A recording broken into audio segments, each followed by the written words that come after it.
Programa Plenitude, com Iraci Campos. Afinal, o que caracteriza um transtorno mental?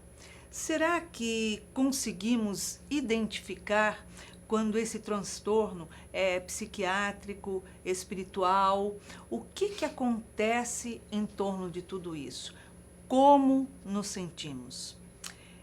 Bem-vindo ao episódio de hoje do programa Plenitude, um programa que fala de corpo, mente e alma para estarmos plenos. E, lógico, o nosso convidado de hoje é Dr. Luiz Mário Duarte. Ele é psiquiatra, neurologista e vem bater um papo muito gostoso e esclarecedor com a gente sobre os inúmeros transtornos que acontecem. Seja bem-vindo, Dr. Luiz Mário. Obrigado, Iraci, pela oportunidade, ao seu programa, de poder conversar sobre esses assuntos. Dr. Luiz, o que vem a ser um transtorno? É interessante a palavra porque a palavra inglesa para ele é disorder, né? Então não é disease, não é doença. Então um transtorno é um desarranjo no cérebro e na mente, né, que produzem alterações de comportamento que geram dificuldades existenciais, comportamentais para o indivíduo, para ele se manter numa sociedade que espera determinadas coisas dele. Então você vê que isso tem uma questão estatística, né, e os transtornos eles são definidos de uma maneira subjetiva. A gente procura reunir todos os elementos possíveis para você ter uma segurança para falar sobre isso, mas é um construto, né, para a gente poder pensar aquele sofrimento daquela pessoa que é semelhante ao de outras pessoas, para eu poder cuidar desse indivíduo de uma maneira efetiva. Agora, a pessoa é identificada através de um psicólogo, através de um familiar, que ela está com um desequilíbrio mental, enfim, com alguma coisa. É encaminhada ao psiquiatra. E o psiquiatra vai fazer uma série de testes, tal, e provavelmente exames, tudo, para identificar o transtorno. Todos os transtornos são tratáveis ou curáveis? Quais os tipos de transtornos que são mais frequentes dentro de um consultório psiquiátrico? Num consultório de psiquiátrico, o que a gente vê com muita frequência são os transtornos, né, mais frequentes, né, na população geral. Transtornos de humor, transtornos de ansiedade, né, e no conjunto, né, de todos os transtornos de personalidade, a gente vê com uma relativa frequência, né, e transtornos de neurodesenvolvimento. Então, TDAH, autismo, transtorno depressivo, de humor depressivo maior, distimia, ciclotimia, que é o espectro bipolar agora, né? Transtorno bipolar tipo 1, 2, 3, 4, né? Os transtornos de ansiedade, são vários transtornos de ansiedade, são o que a gente vê no dia a dia da psiquiatria. As psicoses, como elas são mais raras, né, elas atingem assim, a incidência, né, a prevalência na população geral de 1%. Então, eu espero que em cada 100 pacientes que eu vejo, né, eu devo encontrar 1, 2, 3 pacientes com uma psicose, com uma doença ligada à família da psicose. As doenças ou transtornos na psiquiatria, elas se agrupam em grandes famílias. As psicoses, transtornos do humor, transtornos de ansiedade, transtornos de natureza sexual, né, transtornos alimentares. Então, a gente tem o que a gente chama de eixo 1, que são as principais doenças ou transtornos que atingem a humanidade. A gente tem um segundo eixo, que a gente faz o diagnóstico, são os transtornos de personalidade ou os transtornos quantitativos, de déficit quantitativo, são os retardos mentais, que dificulta né, a gente operar, né, trabalhar com os transtornos do eixo 1. Então, a pessoa que tem depressão e tem transtorno de personalidade, que é do eixo 2, isso dificulta esse tratamento aqui. Imagina um narcisista, uma pessoa com transtorno de personalidade narcisista, que seja bipolar. Nossa Entendeu? Senhora. Então, porque as comorbidades existem, entendeu? Então, o psiquiatra, hoje, ele é muito atento a todos os eixos. Né? Se tem doença física, né, produzindo sintoma ou agravando sintomas psiquiátricos. A gente verifica no eixo 4 as condições socioeconômicas, culturais do indivíduo. Porque uma coisa é você ser deprimido, ter dinheiro para ir a um psiquiatra, comprar remédio, viajar, né, dentro de um casamento harmonioso, você, né, não ter dinheiro para comprar um remédio, não tem acesso a um tratamento, você está num casamento conturbado. Então, as condições socioeconômicas das pessoas influenciam o diagnóstico e o tratamento psiquiátrico que vem a partir do diagnóstico. E você tem o eixo 5, que é a escala de avaliação global, né, funcional do indivíduo. Não importa, você pode ser japonês, americano, encarnado ou desencarnado. Isso que é interessante. Porque você é pontuado nessa escala, né, de EAF, que é a escala funcional global, serve para qualquer cultura, qualquer ser humano. Né? Ela pontua de 1 até 100. Né? Você vai de 10 em 10, entendeu? Aí você vê o grau de disfuncionalidade do indivíduo na sociedade. Obviamente que eu estou acostumado a cuidar de pacientes de grau disfuncional grave a moderado. Normalmente as pessoas com um grau de disfuncionalidade mais leve, né, que está entre 71 e 80, 81 e 90, normalmente elas estão nos consultórios psicológicos, né, fazendo uma terapia de palavra, mas quando o terapeuta percebe que ele não está dando conta, normalmente ele encaminha para mim ou porque o paciente afundou mais, ou porque... Então essa escala de avaliação global ela é muito importante para nortear os médicos. O que é interessante nas escalas e nos diagnósticos psiquiátricos hoje, Iraci, é que eles são coincidentes, são congruentes. Sim. Então, eu posso ser um médico brasileiro, carioca, um médico baiano, brasileiro, um médico francês, um médico americano, um médico japonês. Como é universal o diagnóstico, nós conversamos... Se tiver 10 médicos diferentes, né, a coincidência dos diagnósticos é maior que 96%. Caramba, então, que bacana. É muito difícil a gente errar um diagnóstico quando a história é bem colhida e tal. E com o diagnóstico eu tenho o prognóstico e eu tenho o tratamento, entendeu? É assim que a gente funciona. Agora, quando se é feito um diagnóstico, porque a gente sabe a necessidade, como é importante uma medicação, isso é uma coisa que eu falo assim incansavelmente quando eu percebo que a pessoa precisa procurar um psiquiatra. Você tá fazendo a primeira serviço, coisa que ela precisa romper é aquele preconceito, aquele tabu de não tomar remédio psiquiátrico. Eu acho absurdo isso. E é verdade, você está certo. Porque há pouco tempo atrás, há alguns anos atrás, ir ao médico era da cabeça para baixo. Daqui para cima ninguém se comenta, né? Então, hoje em dia, tem uma abertura maior. Então, a pessoa tem coragem de falar, não, eu estou indo ao psiquiatra, estou me tratando e tal. Mas romper a barreira da medicação, eu acho fundamental. Agora, quando a pessoa aceita tomar medicação, toma medicação, está fazendo o tratamento, é importante, em paralelo, ela fazer uma terapia, ela ter algum trabalho terapêutico, assim, de ocupação, trabalho ocupacional terapêutico. Existe terapia ocupacional, existe a terapia da palavra. Você observe uma coisa, a psicologia ela é multifacetada em várias escolas, né, em várias linhas. Sim. Porque são olhares diferentes sobre o ser humano com condutas, né, diferentes de abordagem. A psiquiatria é uma só existe uma psiquiatria. Existem várias psicologias. Mas, colocando a coisa em tempo, o psicólogo normalmente vai lidar a priori com o estado dinâmico da mente. Né? Então ele percebe a psicodinâmica do indivíduo. Né? O indivíduo é uma mente também, mas ele também é um cérebro. Essa mente acontece num cérebro e esse cérebro acontece numa mente. Nós que somos espíritas sabemos que o corpo mental produz o corpo sutil, né? E que produz o corpo denso. Sim. Então é um contínuo.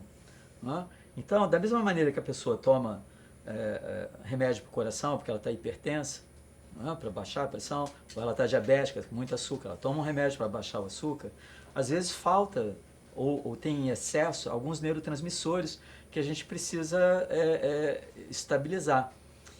Estabilizando o cérebro, a gente estabiliza a mente. Mas o contrário é verdadeiro também. Você estabilizar a mente, também estabiliza o cérebro. Então a terapia da palavra é muito importante. O remédio não dá sabedoria. Eu não tomo um antidepressivo e fico sábio. Tenho autoconhecimento. E tenho autoconhecimento. Não, mas com um terapeuta inteligente e bem preparado e profundo, com uma mente profunda, ele pode ajudar a que eu me encontre mentalmente. Entendeu? E isso vai ter um efeito sobre o meu cérebro. Viu? Então, o remédio não vai me dar sabedoria. Mas a palavra também, só o sujeito saber sobre mim, embora isso afete, saber sobre si mesmo, né, que o psicólogo ajuda, não necessariamente vai corrigir um problema de natureza bioquímica. Então, o ideal é que a pessoa tenha o tratamento psicoterapêutico, né, e ela tenha também o tratamento médico, se isso for uma necessidade real para o indivíduo. Quem tem que decidir isso é o médico psiquiatra, não é o psicólogo. Com certeza, com certeza. Então, é mais comum, então, um psiquiatra encaminhar os seus pacientes para um tratamento psicoterapêutico, porque a gente vê que o indivíduo tem uma mente, né, que ultrapassa a nossa questão medicamentosa ou diagnóstica, né, e o psicólogo, né, nem sempre, porque ele entende que ele pode dar conta, né, da dinâmica do indivíduo sem pensar no cérebro dele. Em alguns momentos ele vê que não está dando, então ele acaba encaminhando para a gente, mas a frequência é diferente. Normalmente nós encaminhamos e menos frequentemente eles encaminham para a gente. Mesmo porque os clientes deles, né, têm esse preconceito. Eu não quero ir para o psiquiatra, eu não quero tomar remédio. Entendeu? Mas eles dentro da casa espírita, eu encaminho para o psiquiatra. Pois é. E tem que ser, e tem que ser. Eu conheço muito dos seus pacientes, né?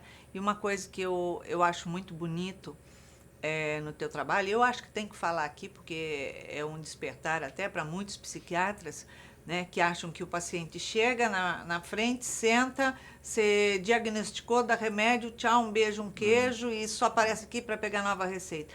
E o seu perfil, doutor, é outro. Você ouve o paciente, você conversa com o paciente, você traz o paciente a um despertar ali, né? Então, isso eu acho muito bacana. Agora, doutor Luiz disse um negócio importantíssimo, inclusive no começo, que disse do paciente, não só o paciente encarnado, o desencarnado. Me fala um pouco disso. Assim, as pessoas desencarnam e não se tornam santas. A palavra sã significa são, saudável. Né? Sim. As pessoas desencarnam e continuam doentes. Exato. E doenças podem acontecer com pessoas desencarnadas. Elas podem desencarnar sem uma doença mental, sem um transtorno mental, e desenvolver um transtorno mental. Eu vou te dar um exemplo simples. Né? Em psiquiatria existe um diagnóstico chamado transtorno de adaptação, tá? Que é o transtorno de ajustamento. Né? Ele pode ter uma expressão ansiosa, pode ter uma expressão depressiva, por exemplo. Tá? Só para resumir, a gente tem pouco tempo. Então, imagina, o sujeito está aqui encarnado. Ele está bem, ok? Desencarnou. A pessoa vem aqui no Seja, faz caridade, faz o bem, aquela coisa toda. Mas ele tem hábitos. Né? Ele está acostumado com o corpo, está acostumado com determinados tipos de alimentos, ele tem hábitos que não são compatíveis, normalmente, com o ambiente em que ele vai viver no mundo espiritual. Você vê nosso lar? Não teve uma revolta lá por causa de comida? Sim. Okay? Aquelas pessoas todas estavam num transtorno de ajustamento. Elas queriam transplantar para uma realidade espiritual né, o que eles viviam aqui na Terra. Eles não queriam se adaptar, então eles estavam num transtorno de adaptação. Ok? Daí vem a irritabilidade, a raiva, né, a rebeldia, o motim, né, que o governador de nosso lar teve que colocar adequadamente a questão. Então, olha só, se eu desencarno e vou para um ambiente que eu não estou ajustado, que eu queria fazer outras coisas, eu quero assistir televisão, eu quero comer o que eu quiser, eu quero fazer o meu horário. Eu estou numa cidade, no mundo espiritual, que tem determinados rituais, disciplinas e tal, da própria comunidade. Eu entro em desajuste, eu abro um quadro psiquiátrico. E deixa eu dizer uma coisa para você, 100% dos habitantes das regiões das sombras têm diagnóstico psiquiátrico. Você pode me dar qualquer livro espírita, né, descrevendo o comportamento, né, de alguém no mundo espiritual das sombras, ou em sofrimento, ou perseguindo, ou sendo perseguido, ou carpindo as suas dores. Você vai ver lá, né, eu sou capaz de juntar os elementos e mostrar, esse cara tem esse transtorno. Então, quem não tem transtorno lá são as pessoas que vêm de regiões onde elas funcionam bem, são funcionais, e vão levar funcionalidade, bem-estar e ajudar aquelas pessoas. Algumas eles conseguem levar para essas comunidades para elas se reabilitarem diante da sua própria mente, né? Então, existem doenças mentais aqui, existem doenças mentais lá. Agora, imagina um doente mental lá com um doente mental aqui. Imagina um doente mental lá com uma pessoa saudável aqui que adoece por causa da presença dele. Não é verdade? Exato. Como existem pessoas, doentes mentais aqui, que adoecem gente do outro lado que não tem condição. Eu te dou um exemplo, por exemplo, no livro Sexo e Destino, você vai ter uma senhora que morre de câncer de mama, cujo pai desencarnado mora em nosso lar, é um ex-advogado, que atende, é companheiro do André Luiz nessa tarefa aqui na Terra. E ela, quando vai para o mundo espiritual, ela quer ver o marido que ela deixou aqui na Terra, que tinha uma namorada, que não estava nem aí para ela, né, não pensava nela e tal. O lar dela foi devastado por dívidas, uma série de coisas, porque aquele homem, né, se perde, o marido dela encarnado ainda. E ela força uma situação, o pai dela força o mundo espiritual a deixá-la visitar, contrária às recomendações médicas e espirituais. Ela vem, ela enlouquece. Pode pegar o livro lá. Ela abre um quadro psiquiátrico, psicótico, depressivo, assim, depressivo, psicótico muito grave. Então, você veja, ela que estava bem, morreu bem, desencarnou bem, né? Por forçar uma situação que ela não estava preparada para viver, ela abre um quadro psiquiátrico, né? O André Luiz, quando vê a esposa namorando em segunda núpcias, ele não podia ter se desequilibrado ali? Completamente, não. Então você vê que o mundo, ele oferece uma série de experiências e oportunidades que nos aquilatam, nos conferem uma compreensão do nosso próprio estado mental. Então, se acontece, uma pessoa fala mal de você ou de mim, e a gente olha para isso, com a forma como a gente vê o mundo, baseado no Evangelho, nas lições dos Espíritos e tal, a gente tem uma devolução diferente do que se nós fôssemos materialistas, egocentrados, pessoas que querem determinados comportamentos dos outros, não é verdade? Exato. Então, isso pode desequilibrar o indivíduo, isso pode instalar uma doença aqui e pode aproximar espíritos doentes do mundo espiritual que aumentam a minha influência. Olha lá, o eixo 4, condição socioeconômica, cultural, espiritual. Pronto. Não é? Então, aí as coisas ficam bem amarradas. E como os psiquiatras espiritualistas, né, espíritas, católicos ou não, eles têm uma vantagem sobre os psiquiatras materialistas. Por quê? Porque a gente é capaz de pensar, né, o oculto. Que tem algo no invisível trazendo ali. Que é mais um componente, né, uma variável, um vetor que pode influenciar o estado de saúde mental daquele indivíduo. Perfeito. Agora, doutor Luiz, uma situação de depressão. A ansiedade vai acionar uma depressão? Pode acontecer. Pessoas ansiosas, elas... porque essas redes no cérebro, elas são compartilhadas. Uhum. Então, a gente tem a teoria das monaminas. dopamina, a serotonina, a noradrenalina, que produzem o humor, mas também produzem comportamentos que a gente chama de ansiedade. A ansiedade adaptativa, se eu vir uma onça no mato, né, eu vou tomar minhas precauções, eu vou ficar ansioso, porque ela pode me atacar. Um cachorro, né, uma situação na cidade, assalto, essas coisas. Então, eu me precavejo. Né? Então, é uma ansiedade adaptativa. Eu sobrevivo porque, né, eu entrei em estado de alerta e tomei a decisão correta para evitar um dano. Mas existem ansiedades, a ansiedade vira um problema quando eu detecto e começo a ler problemas onde eles verdadeiramente não existem. Então, meu cérebro tem uma estimativa errada da probabilidade de acontecimento de alguma coisa, entendeu? E o cérebro não distingue interno de externo. Então, se ele está pensando, está acontecendo. Então, pessoas ansiosas, não é como elas perdem capacidade de neurotransmissão nessas 3 moléculas que eu falei, acabam produzindo estados depressivos. E pessoas deprimidas, mesmo que elas não tenham ansiedade, se a depressão se prolongar por um tempo razoável, sem tratamento, sem solução, sim, é praticamente certo que ela vai abrir um quadro de ansiedade secundária àquele estado depressivo, por causa das redes de moléculas compartilhadas, as redes neurais, entendeu? Por isso que tratamento antidepressivo trata transtorno de ansiedade. Olha só, que interessante. Agora, geralmente quando a pessoa entra num quadro desse, é um tratamento mais prolongado, não é um tratamento que você faz ali 2 meses, pronto, acabou, não tem mais nada, para eu tomar remédio, porque é uma continuidade, não é isso? É um contínuo. Depressão. A pessoa chegou no consultório deprimida. É feito o diagnóstico de transtorno de humor depressivo maior. Pode ser leve, moderado ou grave. Vamos supor que seja moderado a grave. Okay? Ela começa a usar um antidepressivo, é prescrito. Ela responde. Então ela tem uma fase, ela chegou deprimida, agora ela tem uma fase de resposta. A gente chama isso de fase de resposta. Uma fase aguda, né, de resposta à depressão. Normalmente a pessoa vai ficar bem entre 3 e 6 meses. Ela vai voltar ao estado pré-mórbido dela. Bem, ela vai ficar bem. Mas se interromper a medicação, a probabilidade, quanto mais cedo ela interromper a medicação, maior a probabilidade dela recair. Então a gente descobriu ao longo dos anos, desde que existem os antidepressivos, qual o melhor tempo para o indivíduo manter o tratamento. Porque você tem uma fase de manutenção. Tá? Você tem a fase de resposta, né? Você tem a fase de resolução e a manutenção do tratamento. Que é a hora que São estabiliza 2 anos. mesmo. 2 anos. O cérebro é uma lei. O cérebro aprende as coisas mais ou menos em 2 anos.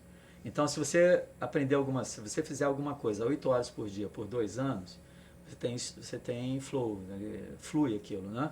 Então, você vê os cursos, mestrado, 2 anos, doutorado, 2 anos. Né? Medicina, 6 anos, 2, 2 e 2. Vai estudar inglês, você tem o básico, intermediário e avançado, 2, 2 e 2. Então você vê que é mais ou menos sempre isso. O cérebro leva 2 anos para adquirir alguma competência e habilidade. Se a pessoa estiver deprimida, por isso que distimia, que é uma depressão crônica, a gente só faz diagnóstico se o indivíduo estiver deprimido mais de 2 anos. Olha só. Então, se o indivíduo tem uma depressão há 6 meses, 7 meses, 8 meses, 9 meses, 1 ano, ele não está distímico.